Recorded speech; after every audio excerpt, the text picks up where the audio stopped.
Welcome back to Elemental Craft. Brian, this is Ian of Beer Garden Jinx, and we are back with your 6-pack of the week. We are in the dead heat of summer, and it's stinking hot. And we thought we'd line up some beers for you to quench your thirst and to keep the sun away a little bit. We are going to attack Goses this week. We are going to give you some amazing beers that are just going to slake your thirst, mainly because they contain a little bit of salt. Yeah. And we're going to hit it right out of the park with Stillwater's Gose Gone Wild. So, if you've never had a Gose, Goses are, they were a nearly extinct style of beer that became popular in Leipzig, Germany. Goslar originally, where it's originated from, but Leipzig practically stole it from them. Yeah. Because it was so popular there during the post-wars. Yeah. So, a Leipzig is a kettle soured wheat beer, and they typically add a little bit of salt, and it makes it kind of this really thirst quenching, like perfect for a hot day. From Stillwater, Artisanal is the Gose Gone Wild, a really pretty label with a sort of Victorian beauty on the bottle. So this is a German-style sour wheat ale, and it has a little bit of salt. Makes it really thirst-quenching on a hot day. Yep. Sometimes they add coriander, orange peel, that sort of thing to it to kind of give it a little bit more flavor.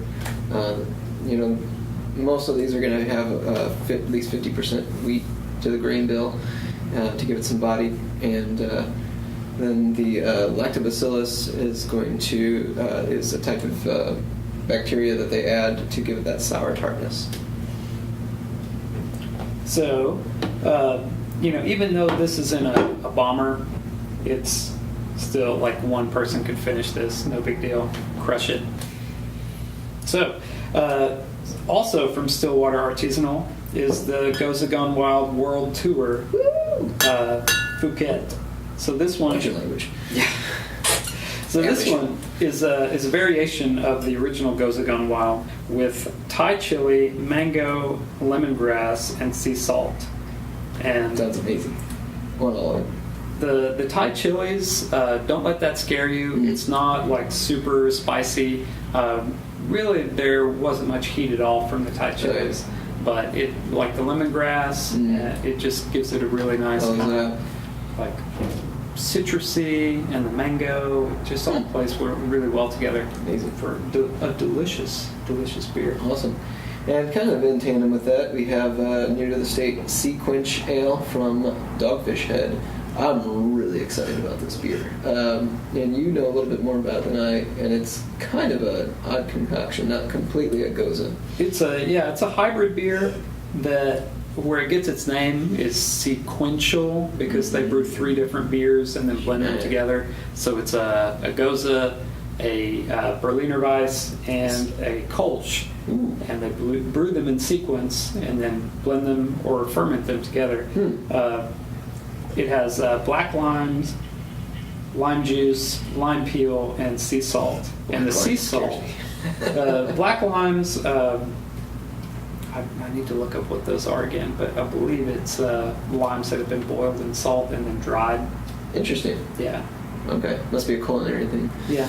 Well, that's where a lot of their ideas for beers come from, the culinary world. That is true. Yeah. They are very off-centered. and the sea salt, they actually replicated the salt content of the Chesapeake Bay, and they included that in this beer. Interesting. Which they're up in Vermont? Delaware. Close-ish. And moving on to a local favorite, in Oklahoma, we have Prairie Flair, now in cans, in 4-packs, which is pretty new. They had a mobile canning unit come down to Krebs, and I believe Paradise was the first one that they canned. They also have the Phantasmagoria. And this one made sense to me the most with the Prairie Flair Gose.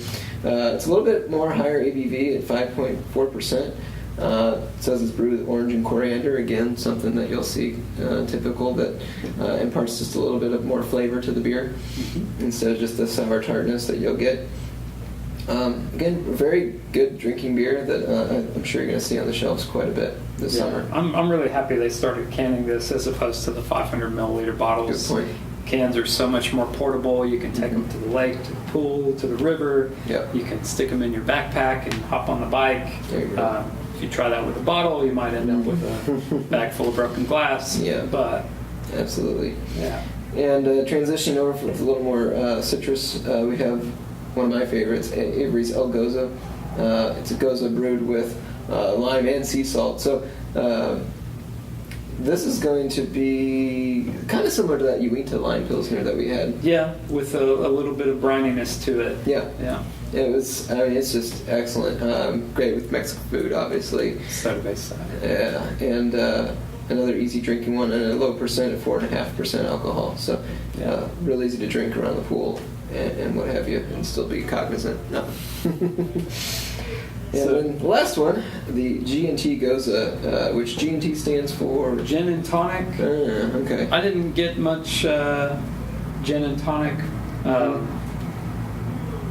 It's kind of dry. A little bit. But it was easy drinking. It was. Yeah, It's just kind of a clean. Yeah. Not. I didn't detect quite as much salinity as like the Briny Melon Gose, but this one I really enjoyed it. It's probably Briny Melon's my favorite of their Gose line, and this one's probably a good close second. Yeah, I know they have a blood orange that sells out super fast usually with.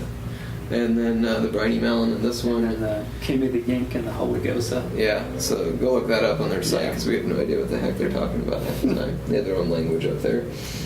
So that's been your 6-pack of the week. Come on in and get some of these refreshing beers all summer long over here at Beer Garden Jinx. Your word of the day has been lactobacillus. And again, it's a bacteria that they add to help sour the beer, and part of kettle souring. Yeah. Correct. And so don't let that scare you off too much. It's bacteria's in all of these beers, and practically to help. Yeah. Fungus and bacteria. Yeah. As funny as those things sound, it helps to make the beer that you love. So from Elemental Craft, I've been Brian of beersok.com. You can go there to shop all of our apparel, stickers, barware, what have you. OklahomaCraftBeer.com for the blog, podcast, and these videos will be there as well. Please subscribe below if you want to see more of these every week. We also love to hear from you guys. If you have a theme or a word of the day that you'd like us to feature here on the videos, just let us know. And how can they get a hold of you, Ian? So 807 East A Street here in Jinx, just across the river from Riverside. You can find us on Facebook, Instagram, and Twitter. Follow us on Untapped. You can see our entire beer list there. If you follow us, you'll get updates anytime we add a new beer to the list. There you go. Yeah. So from Elemental Craft, you are dismissed. Dismissed.